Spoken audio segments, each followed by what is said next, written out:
joined by Matthew Pierce. Matthew Pierce is a developer.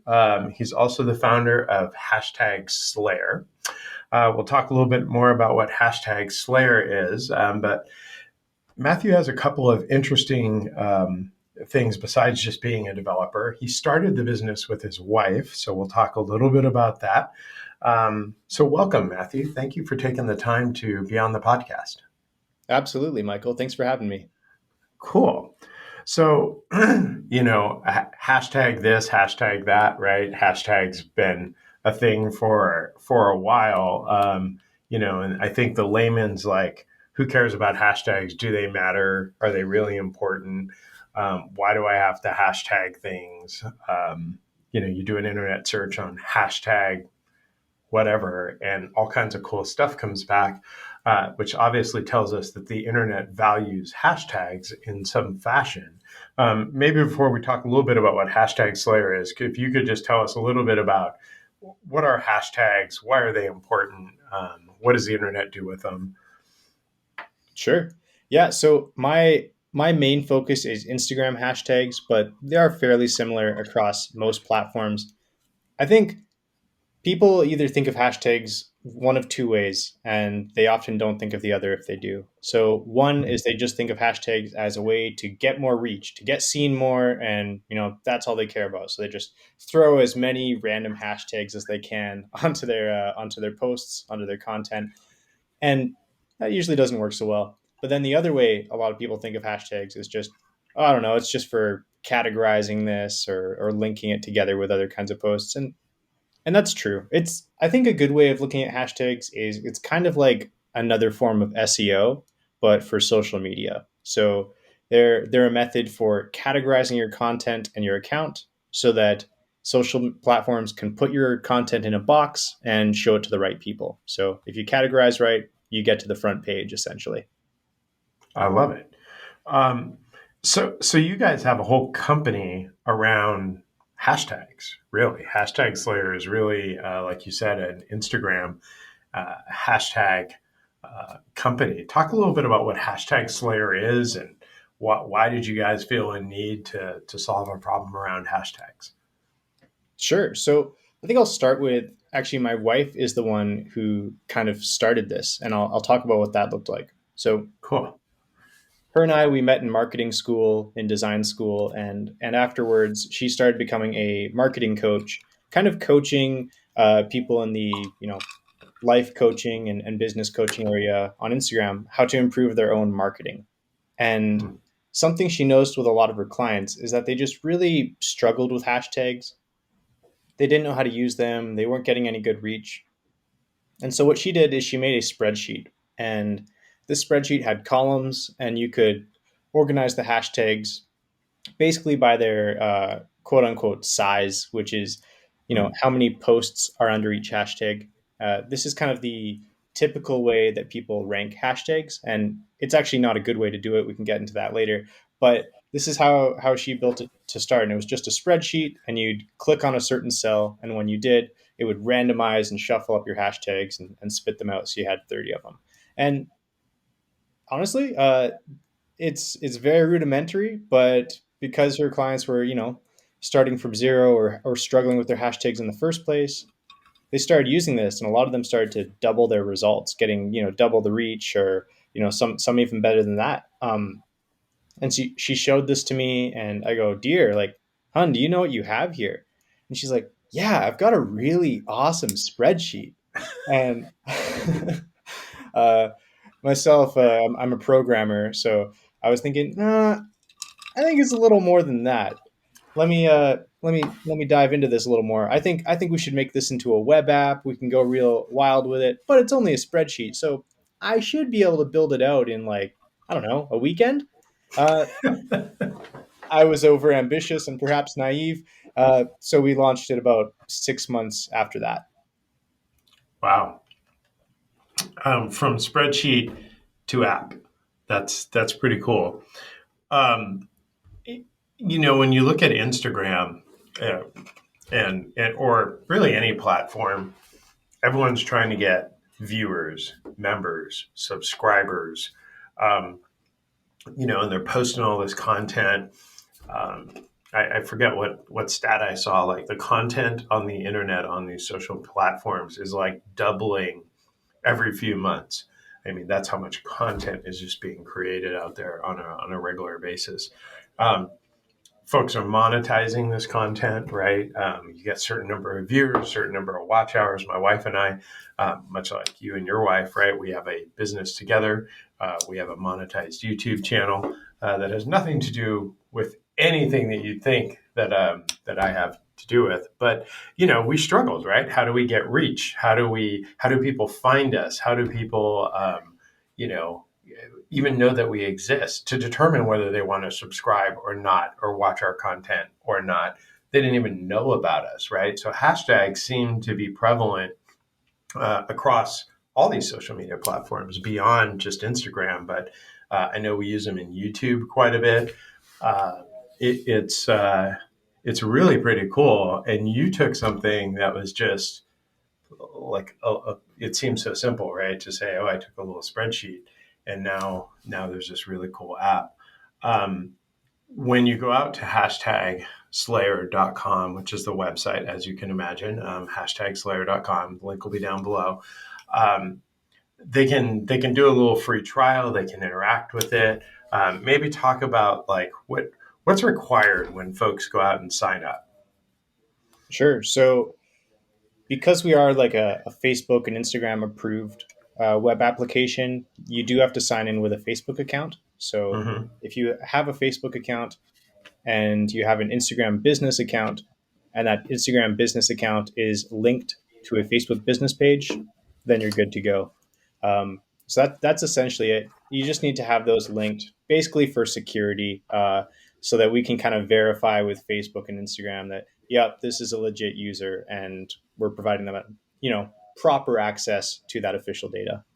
So if you're a business and you don't have those types of things, that sounds like something you should have, right? I mean, I have a lot of friends that set up business and they get hung up in all the kind of the mumbo jumbo, if you will, of the legalese of setting up an S corp or a partnership or an LLC, and then they go through all this and they're exhausted, right? And then it's like, how do you market that? How do you get people to know that you're a business? How do you drive people to either your products or your services? And what you just kind of said was, like an Instagram business page. Like I didn't know there was a such a thing versus like my personal Instagram that, by the way, has no followers. And so if you're feeling pathetic for me, go out and follow Tech Pro Unicorn on Instagram. But I don't post to it either, which probably doesn't help. So where do they find out that kind of information, right? If they're like, "Ooh, he just said a whole bunch of things that I don't have," like how does somebody find out the ways of social media like Instagram and Facebook to know that there's a business account and such? What's the best guide that you can think of to help people? Oh man, I wish there was just one central step-by-step guide. That's your next app. Yeah, yeah, it might be an info product, but honestly, I think one thing I've really discovered in the marketing phase of hashtag Slayer is just how many great social media educators and Hmm. coaches there are out there, especially in the Instagram space. I'm sure it's the same for Facebook. I've seen that for even Shopify or paid ads, but there's people who make their whole business on educating people about this because it's so Hmm. complicated. So I think that is honestly where I would start is, you'll pick up some of it by osmosis if you just find 5 to 10 people who you resonate, who look like authorities, and you should check that they actually do know what they're talking about, at least maybe have some testimonials, or if they have a large account with good results. But I would just look for some of these people online and start to follow them and see what they talk about. You'll really start to pick it up after a month or so. Cool. Now you said your wife was in kind of marketing and coaching. Does she still do that? And then you guys are in business together, so I definitely want to touch on that as well. Yeah, she doesn't do that anymore. Once we launched hashtag Slayer, she started helping on that full time, and then Awesome. as of this year, she's taken more of a backseat because we've got a 3-month-old baby. So Ooh, yeah, she takes care of emails and that sort of thing and forwards stuff to me. Make sure I actually reply to my emails and helps me do some of that marketing planning. I love it. I love it. Well, congrats on the new addition to the family for sure. Most important job is being a parent, right? And it sounds like she's got that squarely in her sights. How is it working with your wife as a business partner?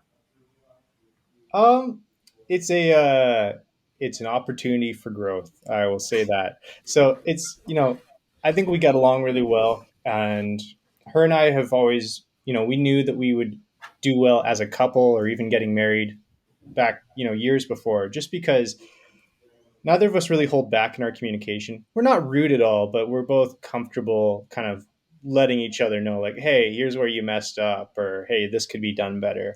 And I think that really helped a lot. But I will say the biggest challenge in having my wife as a business partner was just, and I think this would be with any person as well, is just like, what are your actual expectations of what the other person is bringing to the table? And have you made that clear? Because I think it's very easy to get resentful, or, to get upset or to get into a fight if you've miscommunicated expectations. So that, I think, was the biggest thing for us to learn. I also learned that I was probably too much of a perfectionist at times. So, you know, uh, it was kind of funny because her and I, we'd never get into any fights or anything before the business, and Mhm. everything was very smooth. We're good at communicating, and then the fights that we did get into when we first launched would be like over a font choice or typography. And so it That's was awesome. yeah, that's the problem when we both met in design school. But yeah, I think it's really just the biggest issue is just learning how to communicate and let go a little bit as well. Awesome. Anytime you found something, right? Like it's different being in an executive role of a company that you come into and it's established, and you nudge it, and you guide it, and you direct it.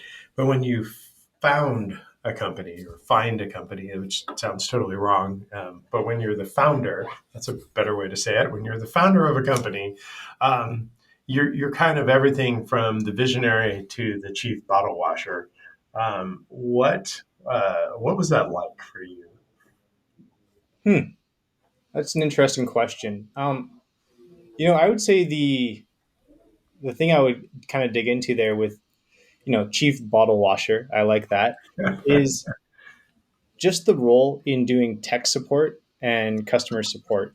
So hashtag Slayer, it's still my wife and I running pretty much everything. We've brought on a marketing team to help us produce some of our content so that we can, focus on other stuff. But other than that, if someone has a complaint, they're still emailing me directly or emailing my wife, Danica, directly. And that was probably the most enlightening thing, is just how horrible people treat customer support. They, from the very start, I think it's gotten better over time, and maybe that's because we've provided more information or put our faces out there more so that people know who they're going to get in contact with. But yeah, it's very interesting, from going from the guy who's being featured on podcasts, or being in clubhouse rooms and having people want to hear him speak, to then having someone just treat you like you're a complete idiot on the customer support side. So Uh, it's humbling. that's awesome. Um, if you had to do it again, right? Or for your, you can tell when somebody's like a serial entrepreneur, right? I'm sure you're going to go on from this and there'll be another problem to solve or another good idea. I had a guest the other day and we said app developers in general are really like artists, right?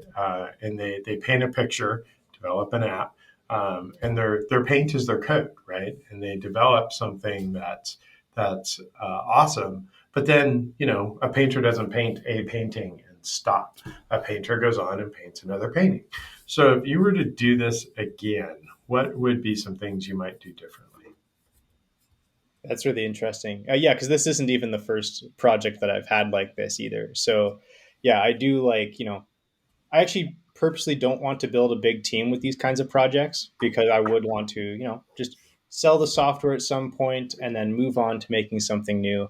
Um, if I was going to do it again, there's cliche answers like spend time getting to know your customers and really, get things in their word, which yeah, that's true. But if I'm going to give an honest answer from my experience, it would be spend more time digging into the Facebook and Instagram API documentation. Mm. That That sounds exciting. Yeah, it might not be the answer you're expecting, but that's the truth of it. So Yeah. earlier you asked, what do you need to have in place to sign up for Hashtag Slayer? And I kind of said, you have to have that Instagram account linked to your Facebook page. Totally. Now, for probably the first 9 months of Hashtag Slayer's existence, we were losing leads like no tomorrow. And Wow. that's because we are looking for the fact that you have this Instagram account linked to your Facebook page. When you sign up, if that's not there, you're going to get an error telling you, hey, follow these steps and get it right. Now, I looked through their API documentation and I thought, okay, well, here's the field that shows the account that's linked to the Facebook page. Simple enough. Good to go. Hmm. What I didn't realize for the first really long while is that in their lovely spaghetti code kind of way, Facebook actually has three completely separate fields looking for the same thing depending on how the user went through the user flow when they connected the account. Ah. So it could be like, oh, they connected the Instagram account to Facebook when they were prompted to during their account creation, or when they made their Facebook page, or they did it on Facebook's end instead of Instagram's. And each one of these is a completely different field. So, just read the documentation, make less assumptions. As a Mhm. as a developer, as someone who likes to build things, sometimes I don't read the instruction manual and I just start, putting things together and I get excited. But man, if you're not careful, you can miss some things. I love it. The world of it's interesting because the world of Facebook slash Meta, it's that authentication to authenticate with your Facebook ID. I mean, I'll share a little bit about how old I am. Right, day one of Facebook. I was there, right? I was on it. I'm like, what the hell is this thing? And I don't think when any of us created our profiles or our Facebook, those of us that might be a little bit older than you, we never thought like, oh shit, like literally 30 of my different accesses to other things, not even related to Facebook, are going to be based on what I do in Facebook, right? Like you didn't create a password that way. I've since gone back and like re-strengthened my Facebook password because everything points to it. It's crazy.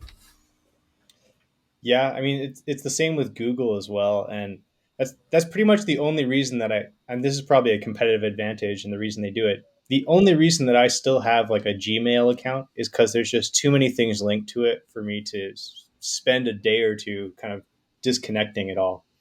Yeah. Right. I mean, and it's some of it's a product of them buying up other things, right? Like YouTube or such. But you're right. Before it was, I remember the days, again, I'm going to date myself, when you couldn't get a Gmail account, right? You had to know a friend. Somebody had to have a Gmail account, and then they had 50 invites, and they could invite up to 50 people. And it was like such this privileged thing. Oh, I finally got into Gmail. Now, obviously, anybody can get a Gmail account, but that's not how it started. It's just fun, right? I was around when things probably before you were born, dial ups and all that good stuff. So the beginning of the internet, way back when. But so hashtag Slayer. What's one of the what are what's a tool or a strategy that hashtag Slayer kind of plays into and really enables people trying to grow their presence. So first, let me say, every time you say you're dating yourself, I think, man, maybe I just spent too much time on the internet as a kid because I remember all of that.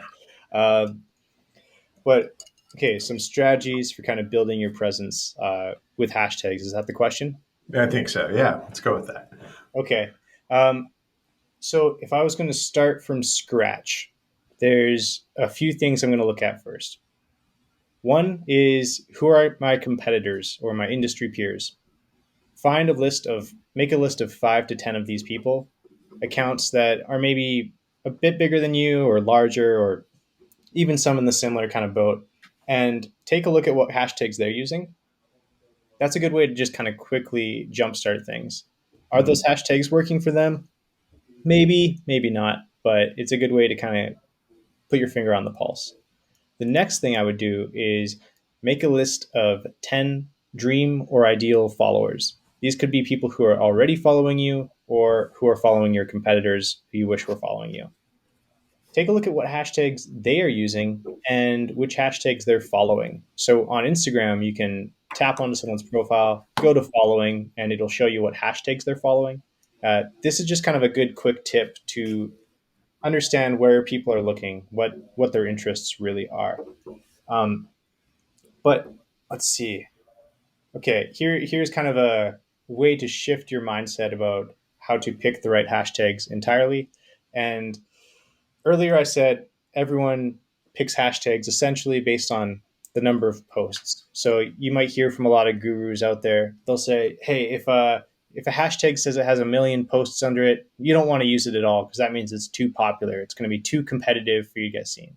It's just like in search engine Mhm. optimization. It's like the short tail versus the long tail kind of deal. So Right. people would say you don't want these big popular hashtags. You don't have a chance with them. The problem is when they're basing this off the number of posts that a hashtag has, they're not actually measuring the popularity or the competitiveness of that hashtag. So, yeah, forgive me while I get a little technical here for a minute. Please do. Yeah. Okay, so essentially, the problem with this is hashtags have been around for a decade. And so if a Mhm. hashtag has a million posts, you don't know how many of those posts happened in the last year. It could be Mhm. that 900,000 of them happened 5 years ago and the hashtags died off since. So if you're just basing it on the number of posts, you really miss out on these opportunities. So instead, um, what we look at is two pieces, really. I like to kind of equate this to a parade. So if all of Instagram is a parade, then here's what I want to look at. Okay, my post, it's a float that I'm going to put in the parade. Every hashtag, it's a street or an avenue the parade's going down, leads back to my business. Now, some streets are faster and some are slower. So how quickly is this parade moving through? Now, if it's not moving at all, that's not much of a parade. No one wants to look at it. If it's Mhm. moving too quickly, you're marching right through, your float flies by your customers before they even see your logo on the side. So, what do we look for here? When you look at hashtags on Instagram, there's two tabs really. There's top posts and there's recent posts. So, we're looking at the recent posts here to say how quickly are posts being made to this hashtag? Is it every second, every minute, every 10 minutes, every hour, every day? This shows you, what that flow is like and whether or not you'll even get a chance at being seen if you never make it to the top posts. So this gives you an idea of the popularity of that hashtag. How commonly is it being used? This is a much better metric for popularity than simply looking at the number of posts. Mhm. The other piece is how competitive is that hashtag? So, okay, I'm entering my float down this street in the parade. Cool. What are those other floats like? Are they really flashy? Do they have a much bigger budget than mine? Is anyone going to even notice the logo on the side of mine with that tiny little vinyl sticker, or do I need something bigger? Um, that's when we look at the top posts of a hashtag, and that means that we're looking at essentially how much engagement are these posts getting. So the top 9 or so posts, how many likes do they get? How many comments do they get?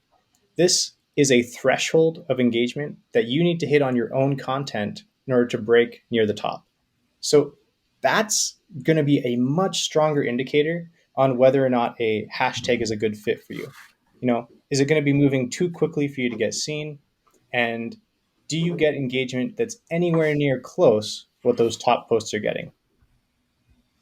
Now it sounds like, right, I could go spend hours and try to do all this analysis myself, but I'm foreshadowing that hashtag Slayer probably helps with that and does a bit of that algorithmic kind of analysis, and helps choose the sweet spot hashtags.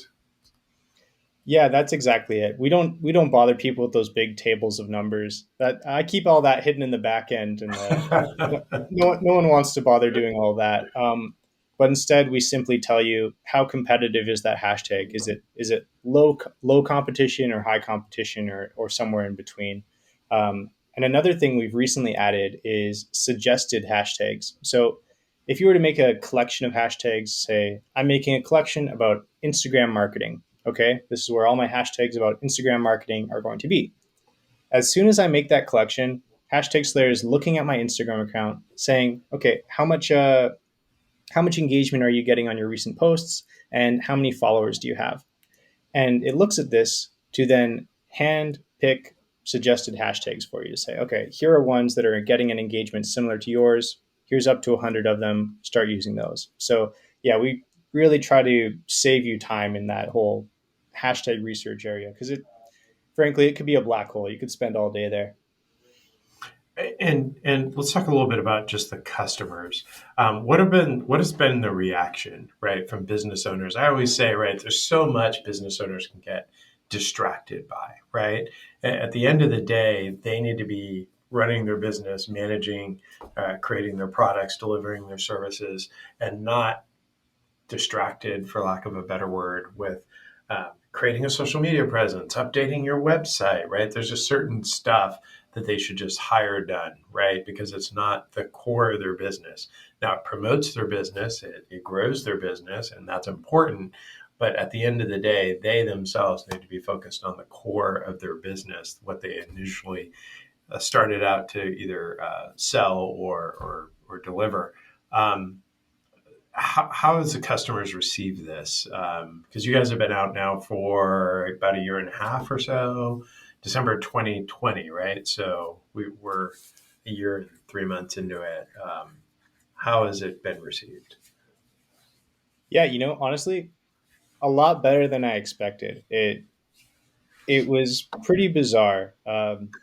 So we had by 3 months into the since launch, we had a handful of customers. I learned that developing full time and marketing and everything it's a lot to do. But then by 4 months, we had like 500 or 600 customers. So it went, Wow, we probably first of 10x all, our customer base in a month. And all it took was just consistently telling people about it and building relationships and getting on the right people's radar. But um, what I would say their response was the biggest thing is that it was just saving them time and easy to use. You know, yeah, if you can increase people's reach by 10, 20, 50%, sometimes more, uh, yeah, everyone loves that. But the biggest thing people loved was just that they could save time. And that was that was a surprise to me because I guess it's a sweet spot of trying to save time and do things the right way because we mhm. safeguard your account from all sorts of common hashtag mistakes. Because if all you cared about saving time, you could just like copy and paste the same hashtags every day. Mhm. It's not a good strategy, but that's what a lot of people do. I love it. Um, when we look at I always look on the other monitor, and my those that watch any of my content know that I'm always like stalking the site, right, that we're talking about. You have a course out there that is kind of cool, 5 days to hashtag mastery. And it's not a $200 course or a $500 course. It's free, which is kind of cool. Maybe talk a little bit about what's in that 5 days to hashtag mastery course. Sure. Yeah. So the reason we have that is, of course, to give people a reason to opt into emails. But the other one Sure. is, we want you to succeed, and you're going to succeed better if you know what you're doing. You know, it's kind of the same as if you were to sign up for, an email marketing service and not know how to set up your emails. It's not going to do you much good. So we may as well help you get there. And what we do there is we teach you a lot of what I've said today, but we also dive in a bit deeper, like talking about how to really understand what kind of hashtag collections you need to be making. So, essentially, do you just want to grab hashtags that describe your business, or do you also need hashtags that describe your audience? What about your content? Do you have content pillars, meaning something different to talk about every Monday, Wednesday, Friday, and so on, that you repeat week after week?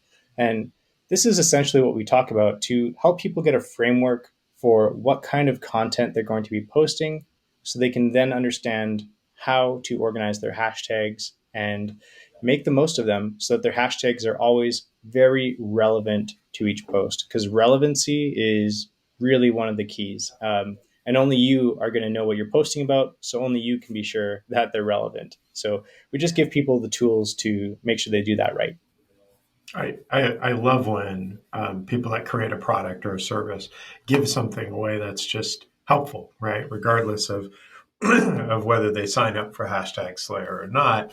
And let's talk about signing up for hashtag Slayer, right? Because while you're listening to this, you're like, oh, it really helped my business, but I can't afford it, or wow, is that's got to be couple $100 a month or something.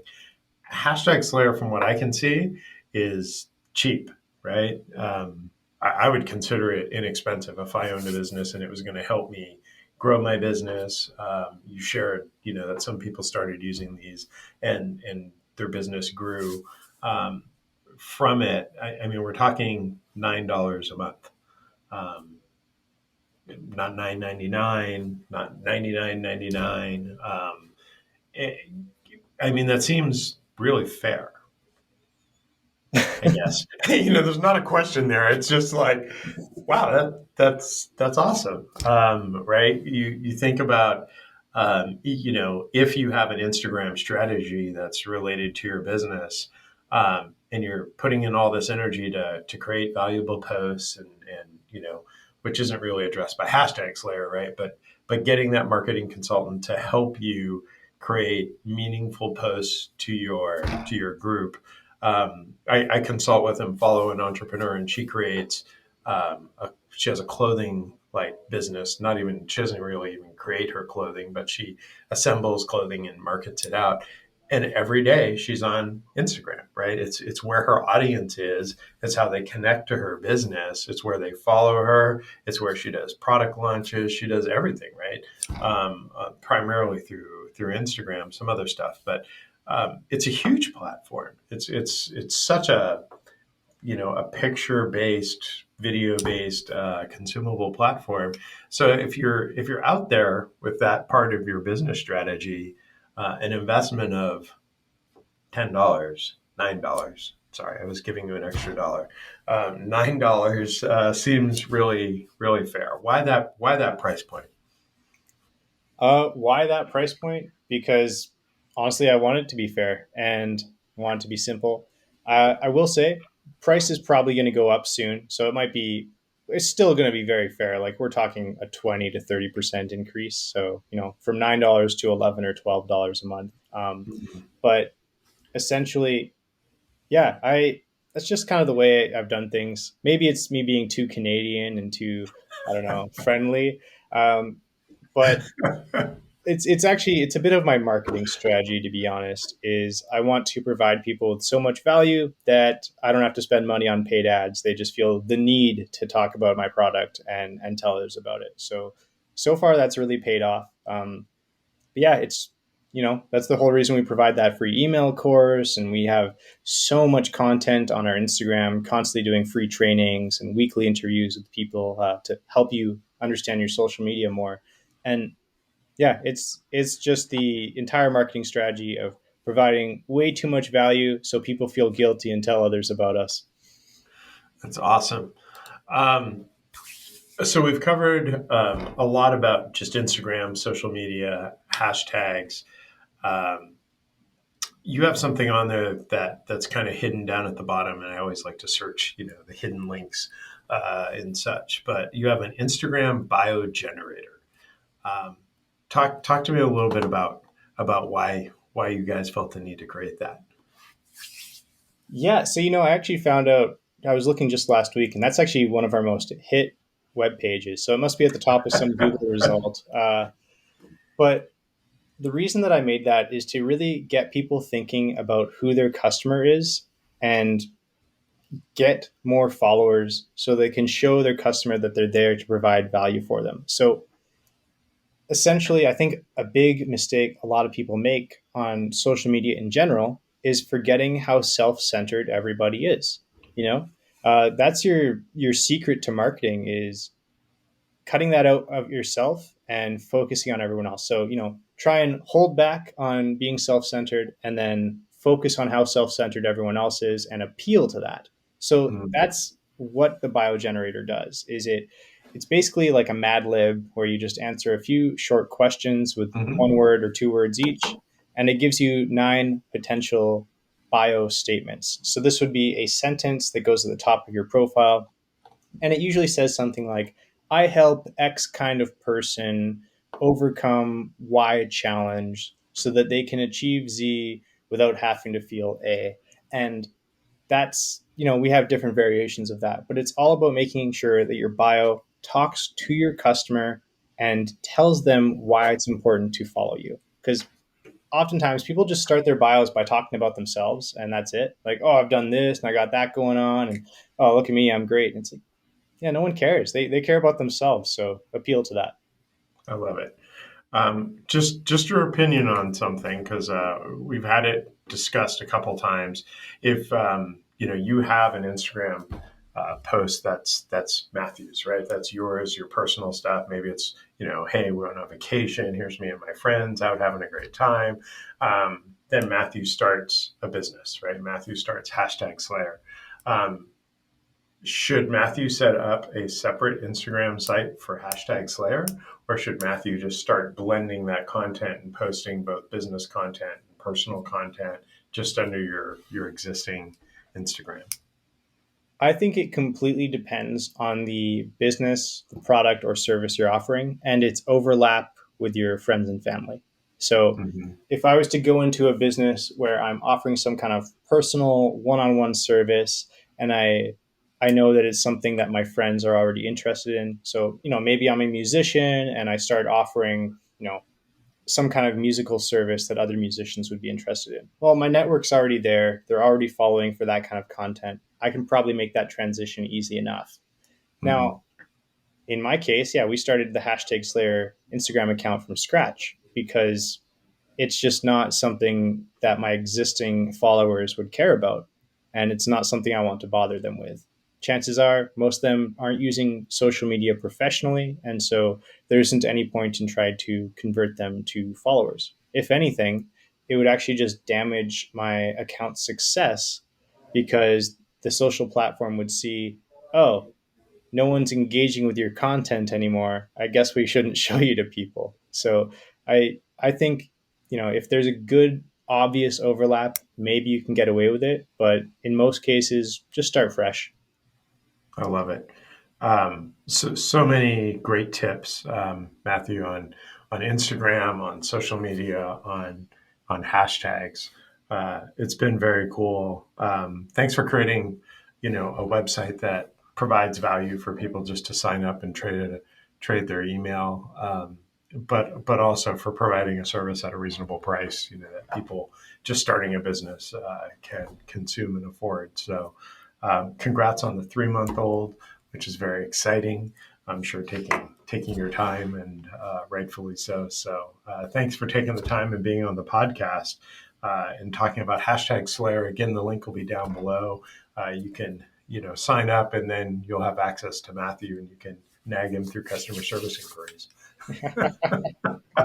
Yeah, that's perfect. Thanks again, Michael. This was a ton of fun. Awesome.